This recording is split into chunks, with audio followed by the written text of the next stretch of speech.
अस्सलाम वालेकुम dear students, welcome to our channel world of education. आज हम वर्ल्ड ऑफ एजुकेशन के अंदर पाक स्टडी 301 का लेक्चर नंबर 5 को डिस्कस करेंगे। वीडियो में आगे जाने से पहले मैं आपको एक चीज़ कंफर्म कर दूं कि इसी वीडियो में इंग्लिश हैंडआउट्स के साथ साथ मैं आपको उर्दू हैंडआउट्स भी प्रोवाइड कर दूंगा, ताकि जो कुछ स्टूडेंट्स होते हैं उनका यही इशू आ रहा होता है कि उन्होंने क्लास जो 12 है यानी आईसीएस या एफएससी तक जो पाक स्टडी होती है वो इंग्लिश के बजाय उर्दू में पढ़ी होती है। तो यहाँ पर जाके वो अनफॉर्चुनेटली बड़े ज़्यादा कंफ्यूज हो जाते हैं कि अब टोटली जो लैंग्वेज है वो इंग्लिश में कन्वर्ट हो गई है, जो वोकेबलरी होती है ये भी बड़ी कॉम्प्लिकेटेड होती है। तो आपको उर्दू हैंडआउट दिखा देंगे, आप अपनी वोकेबलरी को अच्छा करने के बाद इसको सेल्फ राइटिंग में भी लिख सकते हैं। एज़ यूजुअल वर्चुअल यूनिवर्सिटी जो होती है वो फेडरल गवर्नमेंट जो बोर्ड है उससे रिलेट करती है, और अगर आप यहाँ पर सेल्फ राइटिंग लिखेंगे तो आपको नंबर ज़्यादा अच्छे मिल सकते हैं। वीडियो शुरू करते हैं। लेक्चर नंबर 5 पाक स्टडी 301 का टॉपिक है इसका मेजर पॉलिटिकल डेवलपमेंट 1857 टू 1918। जिस तरह से आप पाक स्टडी के लेक्चर नंबर 4 में पढ़ चुके हैं कि ओवरऑल जितना भी ब्रिटिश गवर्नमेंट का जो सिस्टम था उसने ओवरऑल जितनी भी जो जंग थी उसका जो इंतज़ाम था, जो जंग का जो जितना भी जो कहा था कि जो जंग के ज़िम्मेदार लोग हैं वो मुसलमान हैं, ब्रिटिश गवर्नमेंट की तरफ से ये बयान आया था। तो अब ये मेजर पॉलिटिकल डेवलपमेंट ही 1857 की जंग के बाद। तो इसके अंदर क्या हुआ था 1857 में, this year 1857 brought decline to the Muslim role in India, यानी कि मुसलमानों ने इंडिया के लिए जो कुछ भी किया था, जितनी भी उनकी तालीमात थी, जितनी भी उनकी खिदमात थी, उन्होंने इससे कहा था कि अब इनको डिक्लाइन कर दिया जाए, इसको मानने से उन्होंने इनकार कर दिया था। Muslims and Hindus participated in the war of independence but the British held only Muslim responsible for the rebellion.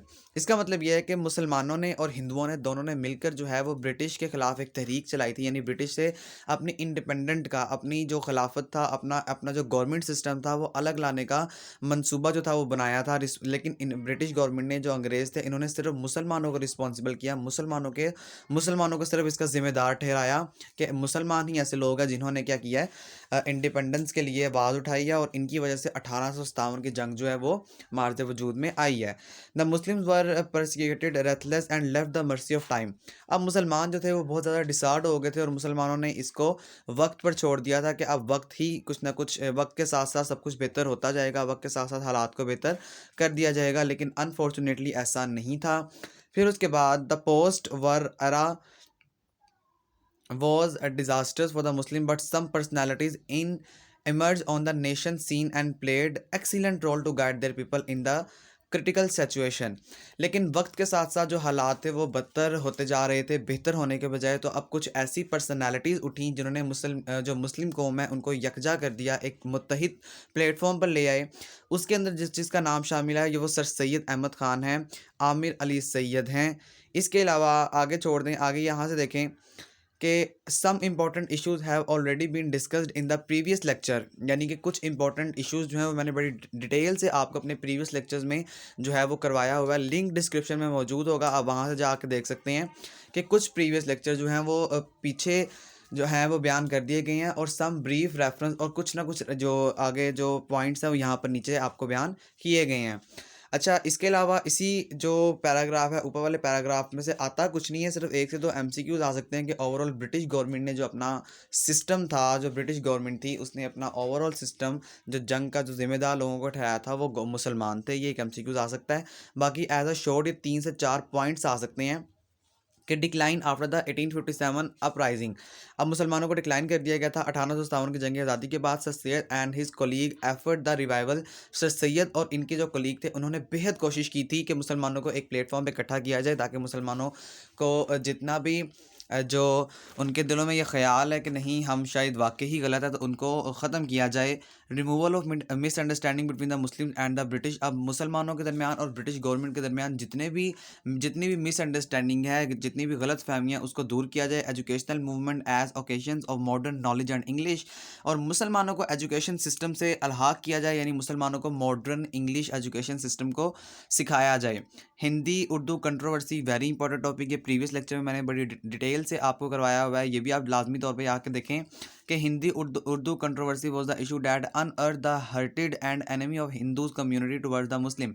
अब जो हिंदी उर्दू तनाज़ा था, कंट्रोवर्सी कहते हैं तनाज़े को, हिंदी उर्दू जो तनाज़ा था ये बहुत जो है वो यहाँ इसी इसी की वजह से जो हिंदू लोग थे वो मुसलमानों के बेहद ख़िलाफ़ हो चुके थे। फिर formation of the Congress was a method to incorporate the Muslim in Hinduism. It popularised the agriculture politicals and the Muslim could not effort because they were still covering the past gap.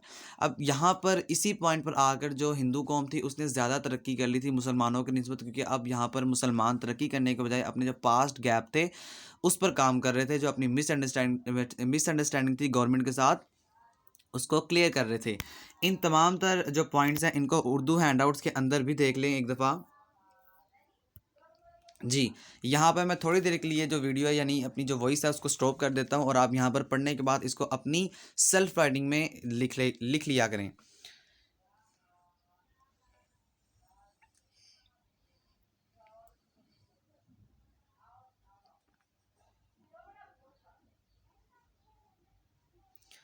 जी, तो students आपने लिख लिए होंगे।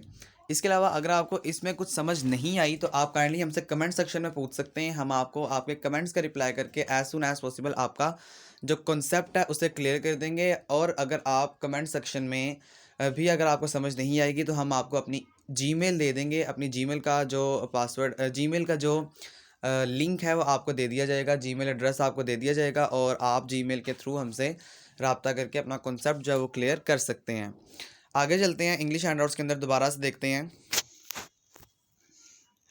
Okay, अब हमने पढ़ना है events since the beginning of 20वीं सेंचुरी, यानी अब 20वीं सदी शुरू हो चुकी थी। अब उसके अंदर इवेंट कहते हैं वाक़यात को। उसके अंदर कौन कौन से ऐसे वाक़यात हुए थे कि पार्टीशन ऑफ बंगाल सबसे बड़ा वाक़या एज अ एमसीक्यूज पूछा जाता है कि when did the partition of Bengal in dash year, कि कब पार्टीशन ऑफ बंगाल हुई थी और किस ईयर में हुई थी। तो 20वीं सेंचुरी में पार्टीशन ऑफ बंगाल हुई थी और 1905 वो सन है, वो सदी है जिसके अंदर जो बंगाल है उसको तकसीम कर दिया गया था। शिमला डिप्यूटेशंस का जो मामला है ये भी एज अ शॉर्ट क्वेश्चन पूछा जाता है। आगे जाके इसकी तफसील भी पढ़ेंगे, लेकिन अभी इसकी डेट याद रखनी है 1906। आगे जाके इसकी डिटेल पढ़ते हैं कि पार्टीशन ऑफ बंगाल किसे कहते हैं। 1905 के अंदर पार्टीशन ऑफ बंगाल हुई थी। United Bengal area covered 1,89,000 square miles with 80 million population. As a short question अगर आपके पास हैंड आउट्स मौजूद हैं तो इसको अंडरलाइन कर लें। और एज अ एमसीक्यूज भी बड़ा इंपॉर्टेंट है कि जो यूनाइटेड बंगाल एरिया था उसने कन्वर्टेड जो कवर्ड किया था एरिया वो 1,89,000 स्क्वायर माइल्स था और पॉपुलेशन उसकी उस टाइम 80 मिलियन थी। Doctor Abdul Hamid write in his book, doctor Abdul Hamid ने अपनी किताब में लिखा है कि Muslim separatism in India that the partition were imperative even in the Curzon had no initialite at the ALT.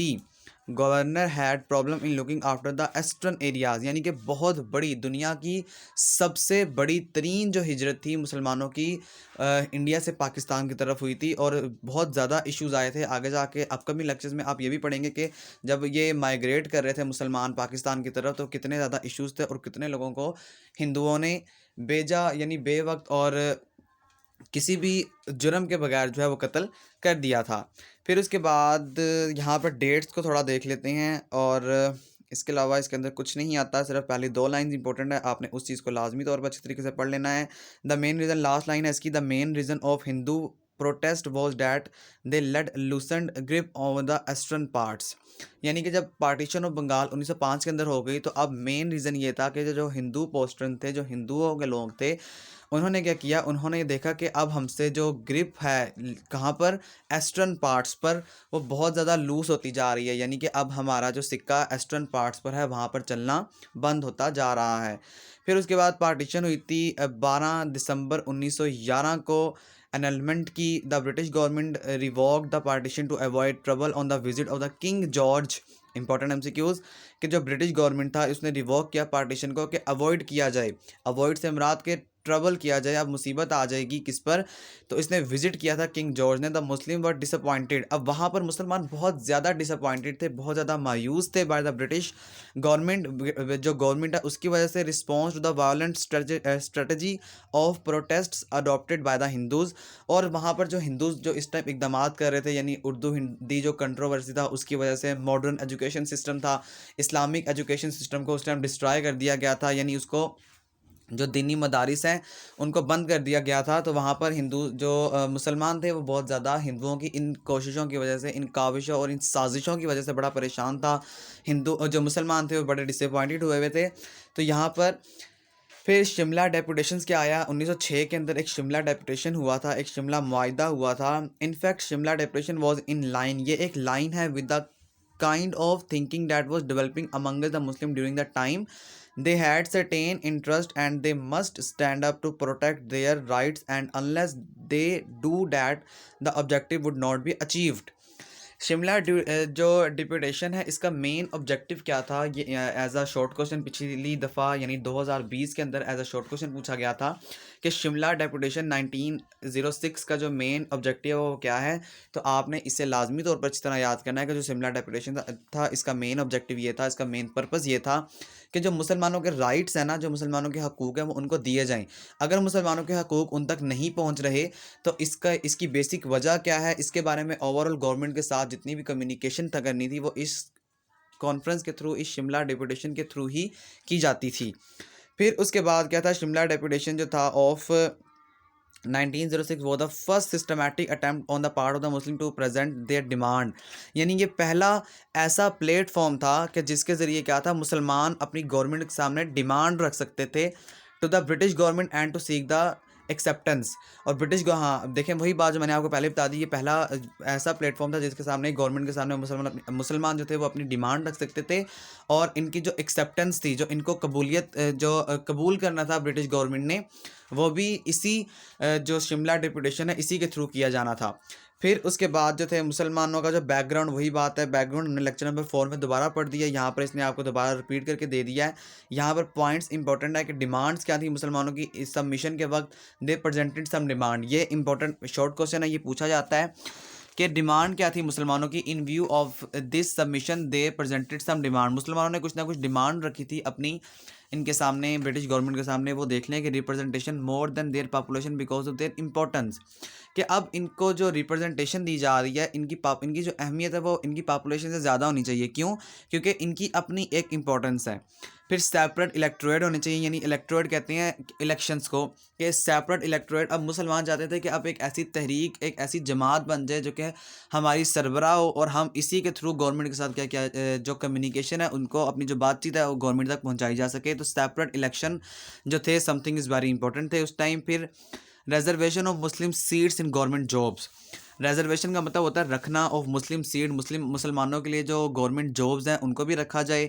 Social share in municipal of और district board, university, सेनेट्स and सेनेगेट्स। इसका मतलब ये है कि अब मुसलमानों को सेनेट में भी खड़े होने की इजाज़त दी जाए, जो मुसलमान सरबराहान हैं उनको। फिर Muslim representation in victory execution council, Muslim university at Aligarh. इसको अगर उर्दू हैंडआउट्स के अंदर भी देखा जाए तो उर्दू हैंडआउट्स के अंदर बहुत इंपॉर्टेंट टॉपिक्स हैं, आप इनको भी जो है वो खुद से याद कर सकते हैं। देखें बंगाल का वकार, ये भी आप पढ़ सकते हैं। यहाँ पर मैंने थोड़ी देर के लिए वीडियो को स्टॉप कर दिया है, वीडियो का ड्यूरेशन थोड़ा सा लंबा हो गया, लेकिन आपको एक कॉन्सेप्ट देना बड़ा इंपॉर्टेंट है, क्योंकि अनफॉर्चुनेटली लोग पाक स्टडी को बहुत ईजी लेते हैं, जिसकी वजह से अनफॉर्चुनेटली वो फेल हो जाते हैं। तो आप इसे लाजमी तौर पर कंसर्न करें, इसे लाजमी तौर पर अच्छे तरीके से याद करें, और जो इंपॉर्टेंट चीज़ें हैं यहाँ पर ये भी आप पूरा ओवरऑल टॉपिक पढ़ लें, अपना कॉन्सेप्ट क्लियर कर लें। डेट्स अगर आप याद कर लेंगे तो आपका 70 to 80% पेपर वहीं पर सोल्व हो जाएगा। तो ये अगर आपने पढ़ लिया होगा तो वीडियो को स्टॉप करके यहाँ पर पढ़ लें। मैंने थोड़ी देर के लिए ड्यूरेशन दे दिया है, मैं ज़्यादा ड्यूरेशन नहीं दे सकता क्योंकि वीडियो बहुत लंबी हो जाएगी। ये वो पॉइंट्स हैं जो मैंने अभी आपको बताए हैं कि इनकी अहमियत की वजह से इनकी आबादी से ज़्यादा नुमाइंदगी इनको दी जाए। वही बात है जो मैंने अभी आपको इंग्लिश को पढ़ के उर्दू में ट्रांसलेट कर दिया है। अब आगे चलते हैं। ढाका में मुस्लिम लीग की तश्कील 30 दिसंबर 1906। इंग्लिश हैंडआउट्स के अंदर भी इसे देख लेते हैं। उर्दू हैंडआउट्स को स्टॉप कर लें वीडियो को, और यहाँ पर आप इसको पढ़ सकते हैं। अब चलते हैं इंग्लिश हैंडआउट्स में दोबारा से। Okay, formation of the Muslim League in Dhaka 30 December 1906। अब 30 दिसंबर 1906 को क्या हुआ था, फॉर्मेशन बना दिया गया था, तश्कील हुआ था मुस्लिम लीग में, मुस्लिम लीग ढाका के अंदर। अब time had come to formally organise the Muslim after the success of the Shimla deputation. The Muslim leader desire to create a permanent political form. अब मुस्लिम लीडर क्या चाहते थे, मुस्लिम लीडर ये चाहते थे कि जो हमें पॉलिटिकल परमानेंट फॉर्म है, यानी कि एक ऐसी जमात परमानेंटली तौर पर बना दी जाए जो कि हिंदुओं के साथ कम्युनिकेट कर सके, मुसलमानों के जो राइट्स हैं उनको बताया और दिखाया जा सके। फिर उसके बाद यहाँ से देखें, इन कराची सेक्शन, कराची के सेक्शन के अंदर दिसंबर 1907 यानी 1907 its constitution was approved and in March 1908 at Aligarh Aga Khan was formally elected its president. Very important MCQs के आगा खान जो थे वो फॉर्मली प्रेसिडेंट बने थे 30 दिसंबर 1906 को ढाका के पॉइंट पर फॉर्मेशन जब मुस्लिम लीग हुआ था उस वक्त पर। फिर लंदन ब्रांच मई 1908 को तामीर की गई थी, ये भी एमसीक्यूज आता होता है क्विज के अंदर, तो इसके बारे में भी बात कर लें। अब ढाका क्या था कि अब जस्टिस जो आमिर अली सैयद था organise a branch of Muslim League. जो जस्टिस आमिर अली सैयद था उसने ऑर्गेनाइज किया था मुस्लिम लीग की एक ब्रांच को लंदन में and responded effectively to the misunderstanding and conspiracies of the Hindus against the Muslims. Goals क्या थे इनके, गोल्स को आपने याद करना है, ये इंपॉर्टेंट है कि protection and promotion of political right and interest of the मुस्लिम। वही बात है कि अब मुसलमानों के हकूक़ नहीं दिए जा रहे थे, तो हर जगह जहाँ पर भी बात होती थी पॉलिटिकल सिस्टम के हवाले से, मेजर सिस्टम के हवाले से, तो वो एजुकेशन थी या राइट्स थे कि आप मुसलमानों को इनके हकूक़ दे दें जो ये डिज़र्व करते हैं। Cooperation with other communities with prejudice to the above goal. Above goal कौन से हैं जो मैंने आपको अभी पहले दोबारा बता दिए हैं। फिर foresting sense of loyalty among the Muslim toward the government. इसका मतलब ये है कि अब आप क्या करें, अब आप लॉयल्टी दे दें। लॉयल्टी का मतलब होता है कि वफादारी करें आप जो मुसलमानों के साथ गवर्नमेंट ने वायदा किया हुआ है उसके साथ। फिर चेंज कर दिया था गोल मुस्लिम लीग ने, क्यों चेंज किया था, अब वहाँ पर self government under the British crown keeping in view of the particular condition in India. ये पॉइंट देख लें, बाकी ऊपर से आप खुद पढ़ लीजिएगा, मैं उर्दू हैंडआउट्स के अंदर ये भी आपको दिखा दूंगा कि अब क्या हुआ था। अब लोगों ने, अब उन्होंने अपना सेल्फ गवर्नमेंट, यानी कि अब पहले वो ये चाह रहे थे कि एक ऐसी जमात बन जाए जो कि सिर्फ कम्युनिकेट कर सके, लेकिन जब उन्होंने देखा कि हमें अब भी राइट्स नहीं मिल रहे हमारे, सिर्फ गवर्नमेंट जो है वो तहरीरी तौर पर साइन कर देती है कि ठीक है हम आपको आपके जो हकूक़ हैं आपके राइट्स हैं वो दे देंगे, लेकिन नहीं दिए जा रहे। तो अब उन्होंने क्या किया, अब उन्होंने कहा कि अब हमें जो गोल है उसको चेंज कर दिया जाए, जो हमारा ऑब्जेक्टिव पर्पस है उसे चेंज करने के बजाय अब हम अपनी खुद गवर्नमेंट बनाना चाहते हैं, अपनी खुद जो एक रियासत है वो चाहते हैं। फिर good relation with other communities, और हम दूसरों कम्युनिटीज़ के साथ, दूसरे ममालिक के साथ गुड कॉपरेशन चाहते हैं, गुड उनके साथ अच्छे ताल्लुकात चाहते हैं। फिर Lucknow pact as a short question बड़ा इंपॉर्टेंट है, ये भी याद करें। और जो रोल ऑफ कायदे आज़म है, अगर ओवरऑल समराइज़ किया जाए इस पूरे लेक्चर को, तो ये आखिरी 2 से 3 पॉइंट जो लखनऊ पैक्ट है और रोल ऑफ कायदे आज़म है, ये बड़ा इंपॉर्टेंट है। तो ये लाजमी तौर पे आपने याद कर लेनी है, लाजमी इसको आपने उर्दू हैंडआउट्स के अंदर से भी पढ़ लेना है। मैं आपको अभी थोड़ी देर बाद वो भी हैंडआउट दिखा दूंगा। देखें, the Lucknow pact was a product of Hindu Muslim unity envisaged by Mohammad Ali Jinnah in December 1915। वही बात के अगर जो दिसंबर 1915 के अंदर मोहम्मद अली जिन्ना ने हिंदू मुस्लिम यूनिटी को इत्तेहाद करना था, यानी हिंदू और मुस्लिम को एक पेज पर लेकर आना था।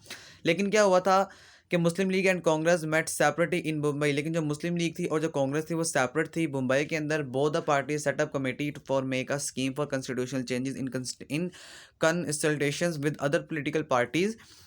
फिर रोल ऑफ कायदे आज़म क्या था, रोल ऑफ कायदे आज़म ये था कि ये पॉइंट्स आप याद कर लें। 1/3 seat for the Muslim in the imperial legislature council, separate electorate commission, rank of the army for Indians, expansion of provincial legislature councils और weightage to the minorities in Pakistan. Minorities कहते हैं कि अकलियतों के हकूक़ की हिफाजत की जाए। उस टाइम मुसलमान जो थे वो अकलियत में थे।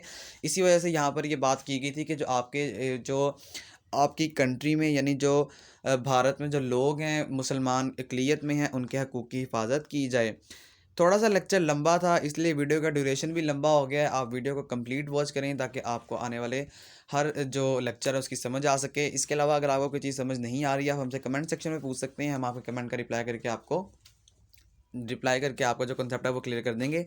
Gain from Muslim point of view, अब मुसलमानों ने क्या गेन किया, सेपरेट इलेक्टोरेट, यानी कि अब इनकी काविशों से सेपरेट इलेक्टोरेट होना शुरू हो गए। जो आगे थे इलेक्शंस थे वो सेपरेट हुए मुसलमानों के। 1/3 सीट इन सेंट्रल लेजिस्लेचर, जो सेंट्रल लेजिस्लेचर काउंसिल जो पार्टी थी जो वहाँ पर क्या था, अब इनके लिए 1/3 सीट रखी गई थी। फिर इसके अलावा अनऑफिशियल बिल हुआ था, it opposed by the 3/4 member of the community, it will not be passed, यानी सिर्फ ये तहरीरी तौर पर हुआ था लेकिन ये पास नहीं किया गया था।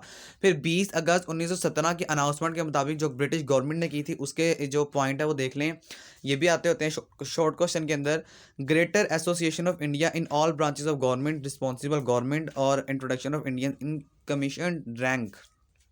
यानी कि अब वो कह रहा था कि अब आप जो इंडिया के अंदर गवर्नमेंट अपनी बनाएंगे, जो अपनी एक ऐसी जमात बनाएंगे जो कि हुक्मरानी करे मुसलमानों पर, वो क्या होनी चाहिए, वो अच्छे तरीके से रिस्पॉन्सिबल होनी चाहिए, यानी वो रिस्पॉन्सिबल गवर्नमेंट हो, अपनी रिस्पॉन्सिबिलिटी से वाकिफ़ हो, और इसके अलावा ग्रेटर एसोसिएशन हो ऑल ब्रांचेस ऑफ इंडिया पर, यानी उस वो एसोसिएट करके रहे, यानी दूसरे जो जमातें हैं उनके साथ मिलकर रहनी चाहिए, उनसे अलहदा नहीं होनी चाहिए। कंक्लूजन है, कंक्लूजन को छोड़ दें। अगर इसको समराइज किया जाए तो role of Quaid e Azam as a long as a short, very important question. Lucknow pact, ये भी बड़ा इंपॉर्टेंट शॉर्ट क्वेश्चन है। इसके अलावा जो गेन किया था मुसलमानों ने पॉइंट ऑफ व्यू के मुताबिक, यानी ये कब गेन किया था उन्होंने, 1916 के बाद गेन किया था, ये भी बड़ा इंपॉर्टेंट है, इसको भी आप लाजमी तौर पर देख लें। उर्दू हैंडआउट्स के अंदर मैं अगर आपको दिखा दूँ तो आप वीडियो को स्टॉप करके यहाँ पर उर्दू हैंडआउट्स को पढ़ सकते हैं। ये देख लें, मैं थोड़ी थोड़ी देर के बाद यहाँ पर हैंडआउट्स जो है वो चेंज कर दूंगा।